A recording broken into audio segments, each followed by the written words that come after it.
నమస్కారం metro news కి స్వాగతం ముందుగా ముఖ్యాంశాలు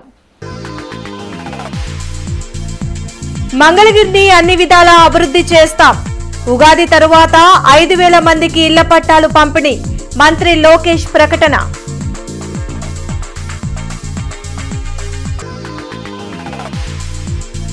ఎన్నికల్లో ఇచ్చిన ప్రతి హామీని కూటమి ప్రభుత్వం అమలు చేస్తుంది ఎయిమ్స్ లో సేవలను ఇంకా మెరుగుపరుస్తామన్న కేంద్ర సహాయ మంత్రి పెమ్మసాని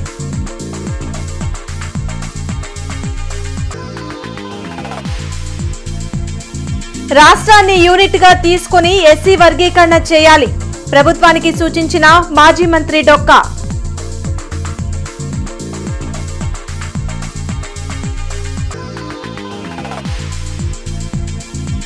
చైన్ స్నాచింగ్ కేసులో 7 నిందితుల అరెస్ట్ 162 గ్రాముల బంగారు ఆభరణాలు 5 బైక్లు స్వాధీనం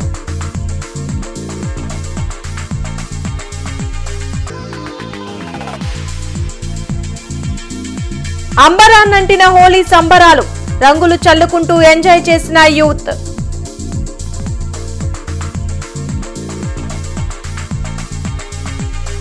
మంగళగిరి నియోజకవర్గంలో 100 అభివృద్ధి కార్యక్రమాలకు శ్రీకారం చుట్టామని మంత్రి నారా లోకేష్ తెలిపారు స్వర్ణకారులను ఆదుకోవాలనే లక్ష్యంతో మంగళగిరి జెమ్స్ అండ్ జ్యువెలరీ పార్కును ఏర్పాటు చేయనున్నట్లు చెప్పారు ఎర్రబాలెంలో ఆధునీకరించిన శ్రీ భగవాన్ మహావీర్ గోశాలను కేంద్ర సహాయ మంత్రి పెమ్మసాని చంద్రశేఖర్తో కలిసి మంత్రి నారా లోకేష్ ప్రారంభించారు గత 25 ఏళ్లుగా జైనులు ఇక్కడ గోశాలను ఏర్పాటు చేసి వాటి పరిరక్షణకు చేస్తున్న కృషి అభినందనీయమని చెప్పారు ప్రభుత్వ కొండ పోరంబోకు చెరువు రైల్వే భూముల్లో దశాబ్దాలుగా నివాసముంటున్న వారికి ఇచ్చిన హామీ మేరకు తొలి విడతలో 5000 మందికి ఉగాది తరువాత ఇళ్ల పట్టాలు ఇవ్వనున్నట్లు మంత్రి లోకేష్ ప్రకటించారు మంగళగిరి నియోజకవర్గాన్ని అన్ని విధాలా అభివృద్ధి చేసేందుకు పక్కా ప్రణాళికతో ముందుకు వెళ్తున్నట్టు చెప్పారు నియోజకవర్గంలో 100 అభివృద్ధి కార్యక్రమాలకు కూటమి ప్రభుత్వం శ్రీకారం చుట్టిందని అన్నిటికీ డిజైన్లు పూర్తయి టెండర్లు పిలిచే దశకు వచ్చాయన్నారు ఎవరిపై కక్ష సాధింపులకు పాల్పడడం లేదని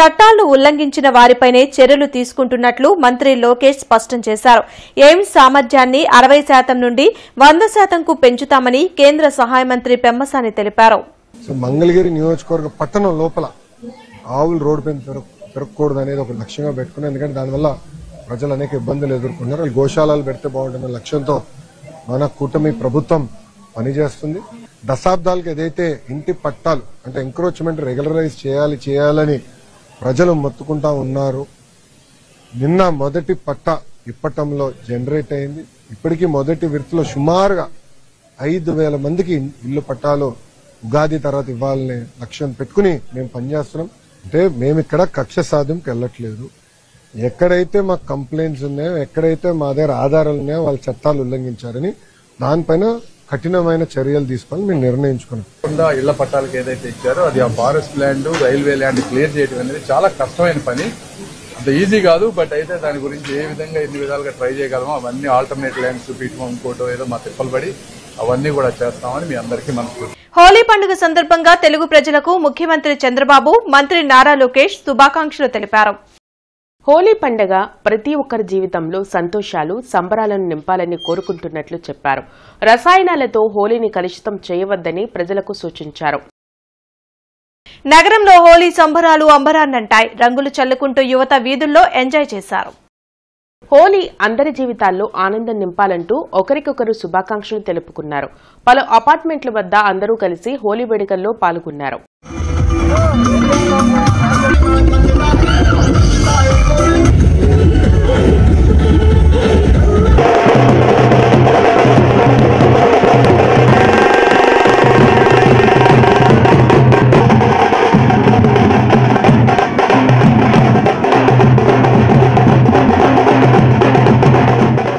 ఆర్టికల్ 371D ప్రెసిడెన్షియల్ ఆర్డర్ను దృష్టిలో పెట్టుకుని ఎస్సీ వర్గీకరణలో ప్రభుత్వం తగు నిర్ణయం తీసుకోవాలని మాజీ మంత్రి డొక్కా మాణిక్యవరప్రసాద్ కోరారు గుంటూరులో ఆయన మీడియాతో మాట్లాడారు జిల్లాను యూనిట్ గా తీసుకుంటే చట్టపరమైన ఇబ్బందులు వస్తాయని రాష్ట్రాన్ని యూనిట్ గా తీసుకునే విధంగా కేబినెట్ లో మంత్రులు చర్చించాలని సూచించారు వైసీపీ దళిత వ్యతిరేక పార్టీ అని డొక్కా విమర్శించారు గత ప్రభుత్వంలో ఎస్సీ కార్పొరేషన్ ను నిర్వీర్యం చేశారని మండిపడ్డారు ఎగ్జిస్టింగ్ అడ్మిషన్స్ ఎగ్జిస్టింగ్ రిక్రూట్మెంట్ ఎలా జరుగుతుందో దాని ప్రకారమే జిల్లా లెవెల్ పోస్ట్ జిల్లా లెవెల్, జోనల్ లెవెల్ పోస్ట్ జోనల్లో, స్టేట్ లెవెల్ పోస్ట్ స్టేట్ లెవెల్లో, యూనివర్సిటీ లెవెల్లో యూనివర్సిటీ ఎగ్జిస్టింగ్ రూల్ ప్రకారమే చేస్తున్నామని తెలంగాణ ప్రభుత్వం స్పష్టంగా తెలియజేస్తుంది. కనీసం ఆ ప్రాతిపదికను తీసుకుని, ఎందుకంటే అలా తీసుకోకపోతే మళ్ళీ పార్లమెంట్కి వెళ్తుంది, మళ్ళీ చట్టం చేయాలి, మళ్ళీ కొత్త సమస్యలు వస్తాయి. కాబట్టి existing employment rules, existing education admission రూల్స్ని ప్రాతిపదిక తీసుకుని, ఆ చట్టాల ప్రాతిపదిక తీసుకుని 371(d)ని ప్రెసిడెన్షియల్ ఆర్డర్ను దృష్టిలో పెట్టుకొని వర్గీకరణ చట్టాన్ని ఫైనలైజ్ చేసే విధంగా ఆంధ్రప్రదేశ్ ప్రభుత్వం కూడా ముందుకెళ్ళాలి.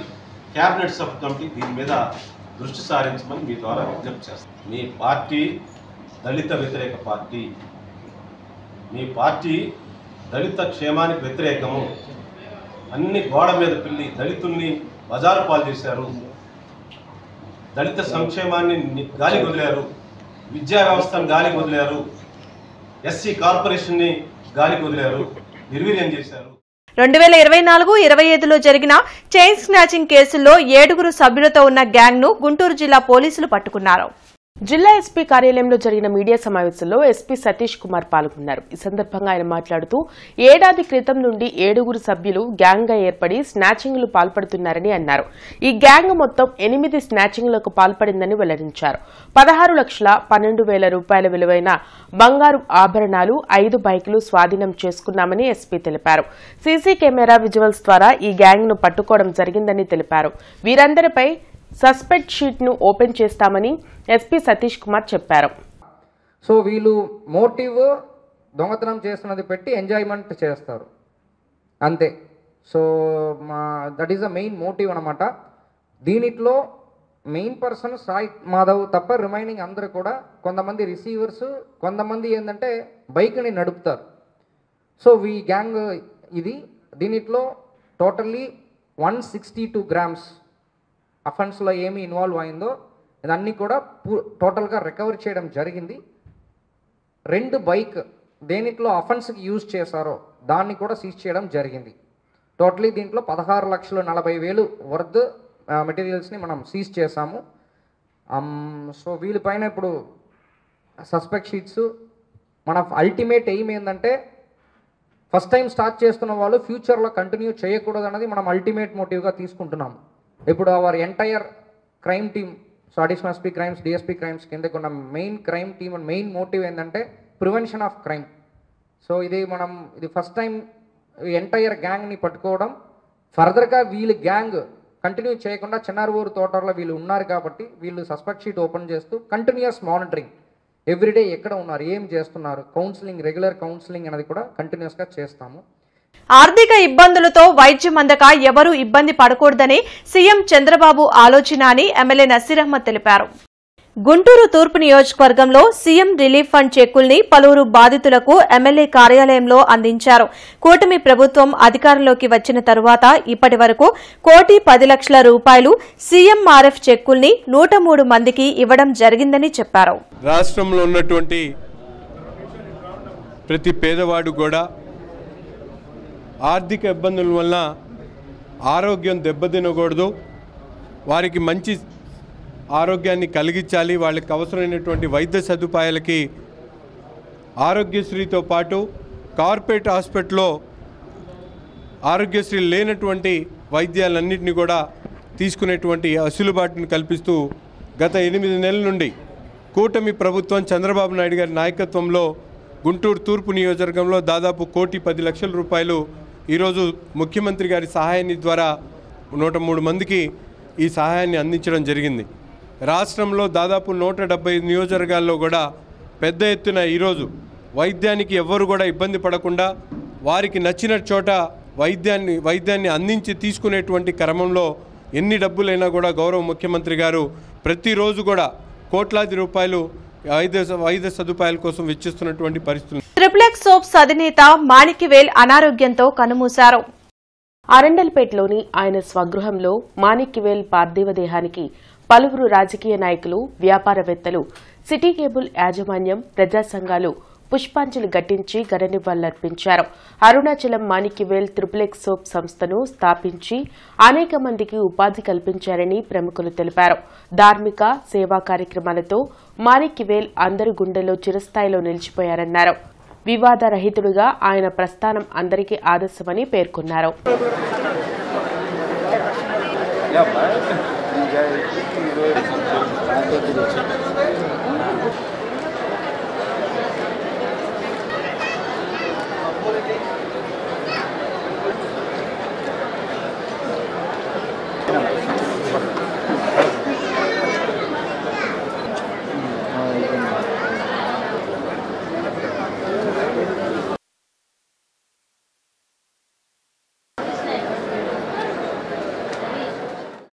గుంటూరు ప్రజలకి తల్లో నాలుకలా ఉండేటటువంటి మాణిక్యవేల్ గారు ఈరోజు మృతి చెందడం అనేది అందరూ కూడా చాలా చింతిస్తూ ఉన్నారు.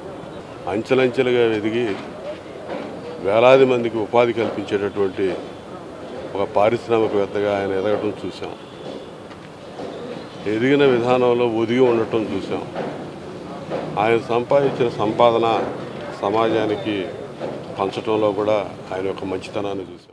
ఎక్కడో తమిళనాడు నుంచి వచ్చి ఇక్కడ ఆంధ్రప్రదేశ్లో ఆయన వ్యవస్థను అనేది ఎంత బాగా డెవలప్ చేశారో ఇక్కడ అందరికీ తెలిసిందే. ట్రిపులెక్స్ సోప్ సంస్కారవంతమైన సోప్ అనే ఒక నానుడితో ప్రజల మనసుల్లోకి ఎప్పుడో వెళ్ళిపోయారు. ఆయన ఈరోజు 77 సంవత్సరాలు సంపూర్ణమైన జీవితాన్ని అనుభవించి ప్రజలందరికీ చాలా స్ఫూర్తిదాయకంగా నిలుస్తూ ఈరోజు వెళ్ళిపోవడం అనేది బాధ.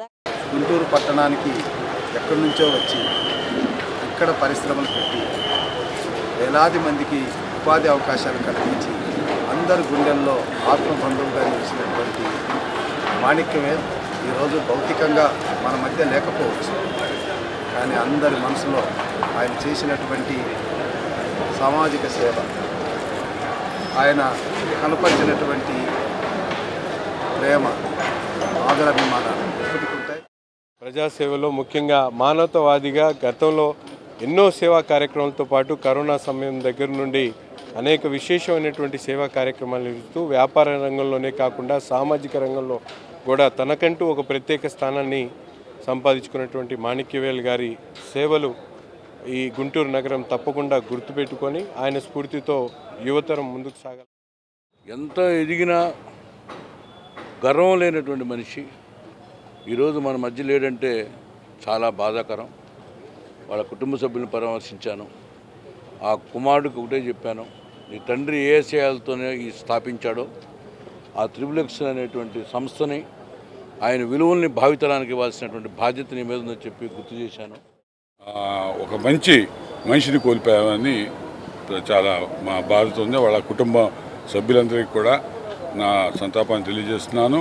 అదేవిధంగా మాణిక్యవేల్ ఆత్మకి శాంతి కలగాలని, ఆయన భగవత్ సన్నిధిలో ఆనందంగా వెంకటేశ్వర సన్నిధిలో ఉండాలని మనస్ఫూర్తిగా కోరుతూ, మనం ఉన్న రోజులు గుర్తుపెట్టుకోవడం వేరు, మనం వెళ్ళిపోయిన రోజు ఎంతమంది మన వెనకాల వచ్చారనేది గుర్తుపెట్టుకోవాలని చెప్పి ఒక చరిత్ర ఎలా ఉంటుందో అదేవిధంగా ఈరోజు ఆయన్ని చూడడానికి వేలాది మంది వచ్చి ఆయన్ని చూసి ప్రముఖులే కాదు కింద స్థాయి వాళ్ళు కూడా, ఎందుకనంటే చెప్తే ప్రతి ఒక్కరి చదువులకు కానీ ఆయన సహాయం చేసే వ్యక్తి కాబట్టి ఆయన గుర్తుపెట్టున్నారు. ఆయన ఈరోజు ఈ లోకంలో లేకపోయినా కూడా చిరస్థాయిగా ప్రతి ఒక్క ఆయన చిరునవ్వుల్లో గుర్తుపెట్టుకునే విధంగా అత్యంత మహోన్నత వ్యక్తి. ఇలాంటి వ్యక్తి చాలా అరుదుగా ఉంటారు. మా ప్రాంతంలో ప్రాంత అభివృద్ధి కానీ దేవాలయ అభివృద్ధి కానీ ప్రతిదీ ఆయన పాత్ర ఉండేది. ఏదైనా లోటు లేకుండా సంపూర్ణంగా జరగాలనేది ఆయన అభిలాష. అలాంటి వ్యక్తి లేకపోవడం ఇవాళ వారి కుటుంబానికే కాదు గుంటూరు నగరానికే తీరని లోటు. భగవంతుడు వారికి మనశ్శాంతి కలిగించాలని. కమిషనర్ పులి శ్రీనివాసులు అడవి తక్కిలపాడులోని టిట్కో గృహ సముదాయాలను జీఎంసీ టిట్కో ఇంజనీరింగ్ అధికారులతో కలిసి పరిశీలించి సంబంధిత అధికారులకు తగు ఆదేశాలు జారీ చేశారు. ఈ సందర్భంగా కమిషనర్ మాట్లాడుతూ అడవి తక్కెళ్లపాడులోని టిట్కో ఇళ్లలో సుమారు 1300 కుటుంబాలు నివాసం ఉంటున్నారని, సదరు ప్రాంతంలో ప్రజలకు అవసరమైన మౌలిక వసతులు ఏర్పాటు చేయాల్సి ఉందన్నారు. తక్షణం త్రాగునీటి సమస్య తీరేలా చర్యలు తీసుకోవాలని ఎస్సీని ఆదేశించారు. అలాగే పారిశుద్ధ్య సమస్యలపై కూడా ప్రజల నుండి అధికంగా ఫిర్యాదులు అందుతున్నాయని, సదరు ప్రాంతంలో ప్రత్యేకంగా డ్రైవ్ చేపట్టి శుభ్రం చేయాలని ప్రజారోగ్య అధికారులను ఆదేశించారు. పెన్షన్ల పంపిణీ, రేషన్ పంపిణీని ప్రజలకు రైతులకు చేరువుగా అందించాలని, సచివాలయ కార్యదర్శుల్ని నిర్లక్ష్యంగా ఉంటే చర్యలు తప్పవని స్పష్టం చేశారు.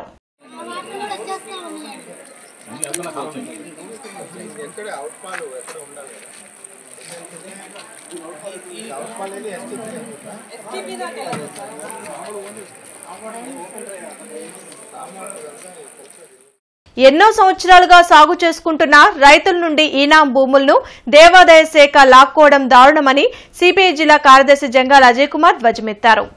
కొత్తపేట మల్లైలింగం భవన్లో జరిగిన మీడియా సమావేశంలో ఏపీ రైతు సంఘం నేతలు పాల్గొన్నారు. ఈ సందర్భంగా సిపిఐ జిల్లా కార్యదర్శి జంగాల అజయ్ కుమార్ మాట్లాడుతూ 1955 నుండి 2009 వరకు సాగు చేసుకుంటూ రైతులు పట్టాలు పొందారని తెలిపారు. కానీ 2013లో చట్టం వచ్చిందంటూ రైతులకు తెలియకుండా తమ పేర్లను రికార్డుల నుండి తొలగించడం దారుణమని అన్నారు. పేద రైతుల హక్కుల్ని హరించే విధంగా ఈ ప్రభుత్వం పనిచేస్తుందని మండిపడ్డారు. 2013లో చట్టం వచ్చిందనేటటువంటి పేరుతోటి ఆ చట్టం వచ్చిన విషయం కానీ దాన్ని అమలు జరుపుతున్నామనేటటువంటి నోటీసులు కానీ రైతులకి ఇవ్వకుండా చాప కింద నీరులాగా వాళ్ళ ప్రమేయం లేకుండా వాళ్ళ పేర్లని రిజిస్టర్ నుంచి తొలగించి ఎండోమెంట్కి అధికారం ఉన్నట్టుగా దాన్ని తయారు చేసుకొని ప్రమాదాన్ని రైతులకి తీసుకొని వస్తూ ఉన్నారు. ఈ రైతులంతా 5 ఎకరాలు 10 ఎకరాలు ఉన్నటువంటి రైతులు కాదు, వ్యవసాయ కార్మికులు.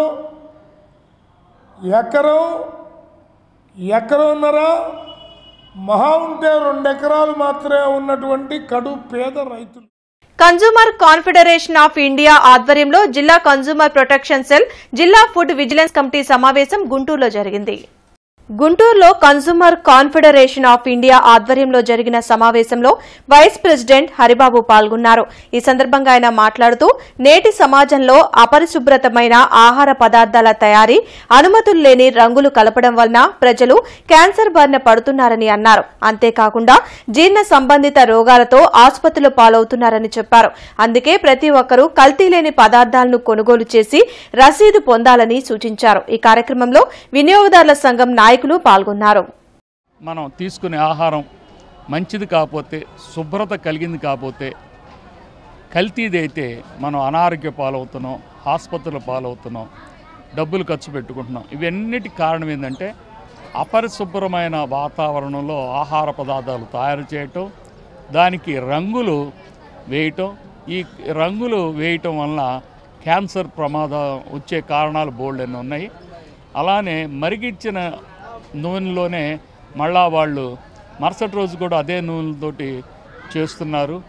కొత్తగా ఒక మీటర్ వచ్చింది. ఆ మీటర్ దాంట్లో పెట్టి కనుక చూసినట్లయితే 25% కన్నా ఎక్కువ కనుకుంటే దాంతో తయారు చేసిన పదార్థాలు తీసుకుంటే అది.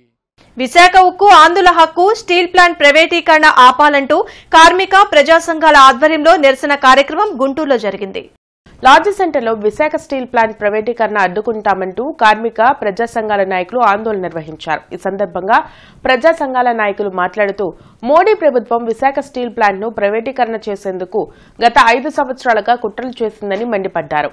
ఎన్నికల సమయంలో కూటమి నేతలు ఇచ్చిన హామీ నెరవేర్చి విశాఖ స్టీల్ ప్లాంట్ ప్రైవేటీకరణను ఆపాలని డిమాండ్ చేశారు. ఈ కార్యక్రమంలో హనుమంతరావు, వివిధ ప్రజా సంఘాల నాయకులు పాల్గొన్నారు.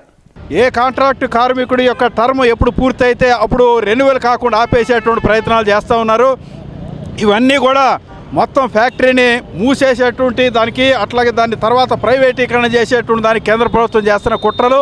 ఈ కుట్రలకు వ్యతిరేకంగా ఈ రాష్ట్రంలో ఉండేటువంటి ప్రజానీకం అంతా కూడా పోరాటం చేస్తున్నటువంటి దాంట్లో భాగంగా ఈరోజు కార్మిక సంఘాల ఐక్య కార్యాచరణ పిలుపు మేరకు నిరసన కార్యక్రమం జరుగుతూ ఉంది. వామపక్ష పార్టీలన్నీ మద్దతు తెలియజేస్తున్నాయి.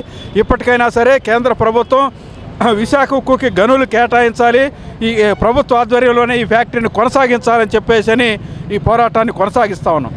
ఢిల్లీలో రైతులు ఏ విధంగా అయితే పోరాటం చేశారో సుదీర్ఘకాలం ఆ విధమైన పోరాటం చేస్తాము, ప్రైవేటీకరణ ఆపే విధంగా పనిచేస్తాము అని ఇవాళ శబ్దం చేశారు.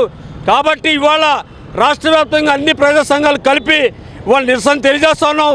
భవిష్యత్తులో కూడా కేంద్ర రాష్ట్ర ప్రభుత్వాలు, ఈ కూటమి ప్రభుత్వాలు ఉత్పత్తి ఆపేశారు. ఈ ఒత్తిడి లేకపోతే భవిష్యత్తులో ఆ ఒక్క బ్లాక్ బాస్టర్ కూడా ఆపేసి చివరికి ఉత్పత్తి లేదు, నష్టాలు పెరిగిపోయినాయి అని చెప్పేసి ప్రైవేటీకరణ చేయడం కుట్ర పడుతుంది, సరైనది కాదని చెప్పేసి మనం చేస్తా ఉన్నాం. మార్చి 17న గోరంట్ల శ్రీ వెంకటేశ్వర స్వామి దేవస్థానంలో గోమాతలకు శ్రీమంతం, ఆవు దూడలకు బారసాల కార్యక్రమం జరగనుంది.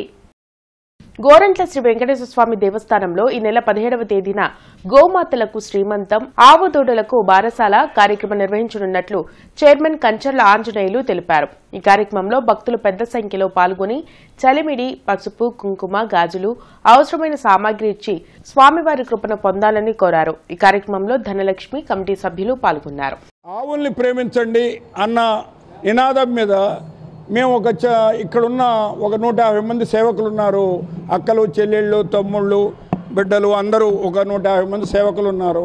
వాళ్ళ ఆధ్వర్యంలో 2 ఆవులకి బారసాల, 2 ఆవులకి శ్రీమంతం చాలా అంగరంగ వైభవంగా చేస్తున్నాము. ఈ దేవస్థానంలో సేవ చేసే ఈ 150 మంది 150 రకాలు తీసుకొస్తున్నారు.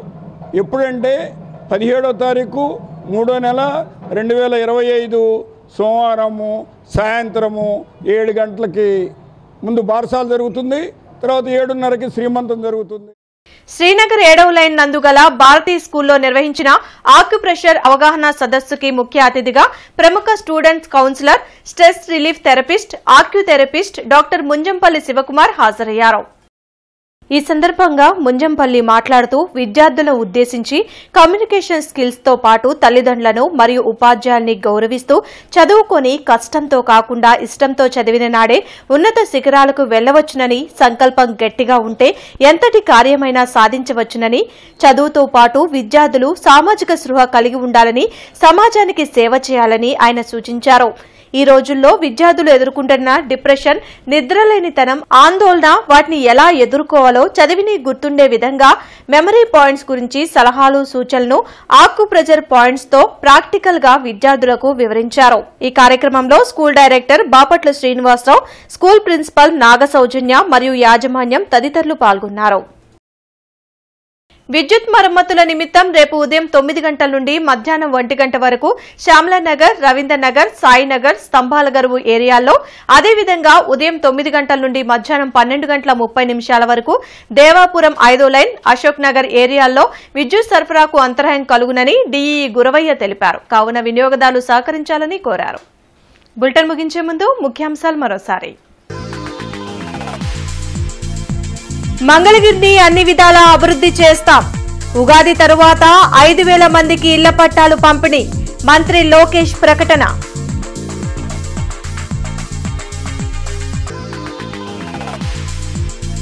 ఎన్నికల్లో ఇచ్చిన ప్రతి హామీని కూటమి ప్రభుత్వం అమలు చేస్తుంది.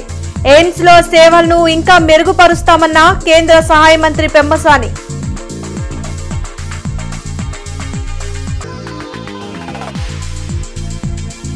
రాష్ట్రాన్ని యూనిట్ గా తీసుకుని ఎస్సీ వర్గీకరణ చేయాలి, ప్రభుత్వానికి సూచించిన మాజీ మంత్రి డొక్కా.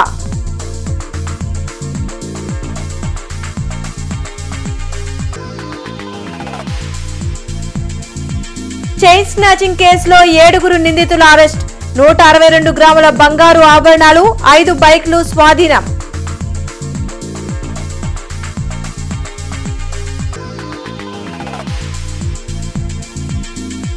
అంబరాన్నంటిన హోలీ సంబరాలు, రంగులు చల్లుకుంటూ ఎంజాయ్ చేసిన యూత్.